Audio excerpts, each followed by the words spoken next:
Khusyuk itu ada berapa, Bu? Levelnya ada 5. Ibnu Qayyim menyampaikan khusyuk itu ada 5 level. Yang pertama, ada orang yang wudhunya tidak diperhatikan bagaimana kesempurnaannya, asal kena air saja.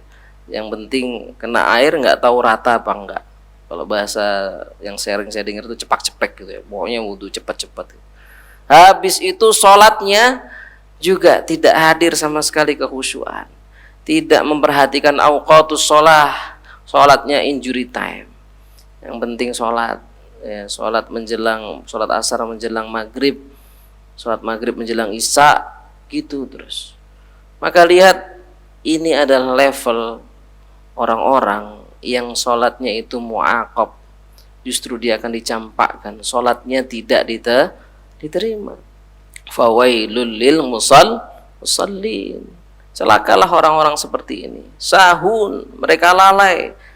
Ini level yang pertama. Yang kedua adalah levelnya orang-orang yang sholatnya, wudhunya bagus, kesempurnaan dijaga. Tapi saat sholat terkis, dia sama sekali tidak fokus, hudurul qalbinya nggak ada, nggak hadir hatinya.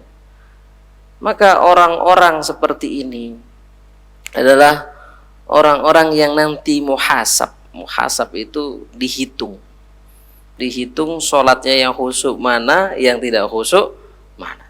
Muhasab. Yang ketiga adalah wudhunya bagus, ya. Kemudian dia berusaha untuk memperhatikan auqatus sholat. Jadi kalau waktu-waktu sholat diperhatikan betul. Nah, tetapi ketika sujud, ketika sholat, terkadang dia kehilangan rasa khusyuk, tapi dia berjuang untuk bisa tetap mendapatkan kekhusyuan. Jadi menghalau, ibu kalau misalnya sholat kan kadang-kadang gitu ya, lagi sholat tiba-tiba kunci yang hilang nggak ketemu saat sebelum sholat, ketemunya pas. Oh, ada pengalaman kayak gitu. Narok barang lupa, pas takbir baru ingat. Maka dia berusaha ketika ada pikiran yang berusaha mendorong dia untuk tidak khusyuk, dia berjuang untuk menghalaunya, berusaha untuk hadir hatinya. Maka orang tersebut mukaffar, diampuni oleh Allah Subhanahu wa taala, karena dihitung dia sebagai mujahid. Seperti apa? Mujahid, Bu. Susah memang. Jadi kita berusaha khusyuk, hilang sebentar, khusyuk lagi, hilang lagi. Lalu ada lagi khusyuk yang selanjutnya.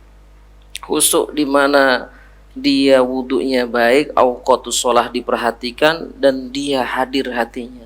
Kekhusyuan hadir, Bu. Jadi menikmati sholatnya. Ini adalah sholat musab. Ini dapat pahala, diangkat oleh Allah Subhanahu wa taala sholatnya. Tapi ada yang lebih tinggi lagi, Bu. Level yang kelima, yang paling tinggi, bukan sekedar sholatnya khusyuk, wudhunya khusyuk. Wudhunya saja khusyuk.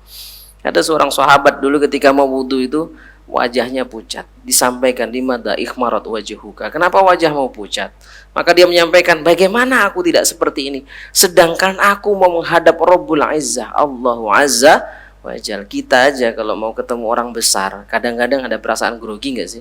Ada kadang. Ini mau ketemu Allah. Maka lihat, wudhunya saja khusyuk. Kemudian ketika sholat, hadir dalam hatinya kekhusyuan yang luar biasa, seakan-akan hatinya diambil oleh Allah Subhanahu wa taala. Hadir mengagungkan ciptaan Allah Subhanahu wa taala. Ini kalau udah sholat, Bu, nggak bisa diganggu, Bu. Sampai ada riwayat seorang yang soleh bernama Hatim Al-Asam. Beliau ketika itu lagi ngimamin sholat. Setelah selesai sholat, beliau salam, ya, Assalamualaikum warahmatullahi wabarakatuh. Assalamualaikum warahmatullahi wabarakatuh. Terkejut, beliau kaget. Kenapa? Jamaahnya nggak ada, Bu. Yang sebelumnya banyak tiba-tiba nggak ada. Kira-kira kemana? Maka beliau kaget, kemana nih orang-orang? Rupanya orang-orang lagi di luar masjid. Di luar masjid. Beliau kemudian keluar. Kenapa kalian keluar? Ada apa? Allah ya Syekh, apakah engkau tidak merasakan gempa? Apakah engkau tidak merasakan gempa? Allah, saya tidak tahu. Saking khusyuknya. Ini yang level kelima. Ada juga kalau kita belajar tentang sirah Dzatur Riqa, Bagaimana Rasulullah pulang dari perang Dzatur Riqa, beliau bikin tenda-tenda, kemudian beliau menyuruh seorang sahabat, beberapa sahabat untuk jaga malam. Ribat itu menjaga perbatasan. Maka kemudian dua sahabat yang berjaga. Ketika itu sahabat satunya diminta istirahat, kamu gantian kita, biar saya yang jaga. Maka sahabat satunya istirahat tidur, satunya sholat. Maka ketika sholat, musuh datang dari atas tebing, melihat ada yang menjaga. Apa yang dilakukan musuh? Dipanah yang sholat itu, tertancap punggungnya satu panah, tidak bergeming, tetap melakukan sholatnya sampai 3 panah. Setelah itu musuh mungkin mikir, ini sakti bener nih, pergi dia. Ketika selesai sholat baru dibangunkan temannya yang tertidur, terkaget, terkejut. Wallah, ada apa denganmu? 3 panah menancap di punggung, berdarah dia. Mengapa engkau tidak bangunkan aku di saat panah pertama menancap di punggungmu? Jawabannya sederhana, aku tidak ingin menghentikan bacaan sholatku. Karena begitu menikmatinya. Kita ini level berapa dari 5 itu kira-kira, Bu? Janganlah kalau yang pertama. Yang pertama ini wudunya nggak diperhatikan, waktu sholatnya nggak diperhatikan. Kalau mungkin bahasa sekarang, sholatnya bolong-bolong gitu ya. Kita paling tidak yang ketiga, insya Allah, berusaha khusyuk tapi dihalau. Jadi ada mengganggu, kita halau lagi. Ada yang mengganggu, halau lagi. Lagi khusyuk sholat, tiba-tiba ingat harga baju yang dibeli di mall. Kenapa tadi saya nggak ke toko sebelah ya, gitu.